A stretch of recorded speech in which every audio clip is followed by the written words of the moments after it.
間係整親啦。自己受傷唔想，亦都唔想傷佢哋。當然啦，呢啲咁嘅屬於一個友誼慈善賽。靚嘅一個波，朗拿度，魯爾兩個搞，哇！喺咁密你都搞得點？真係有機會，送埋入添。哇！冇得頂啊！兩個搞5個啊！如果從個慢鏡睇下啦，朗拿度咁啊追翻啦2-2。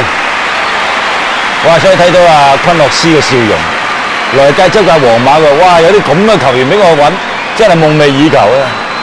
你睇下朗拿度呢個波，俾阿魯爾回翻俾阿朗拿度，一個後爭鋤過嚟，跟住心口一照，跟住一黐翻個波落嚟，左腳射4下動作，後爭一鋤，心口一照，右腳一浪，左腳射，哇！都真係有晒功架，雖然都未及得上咧，就當年啊比利嗰招咁勁。咁但呢一嗱後爭一鋤，再講多次啊，心口一照，膊頭，跟住右腳一黐，左腳翻腳一射，哇！真係正到不得了。雖然話列卡度咧已經係飛身去撲都撲唔到啦，唔怪得就係話入咗波啊呢邊啊！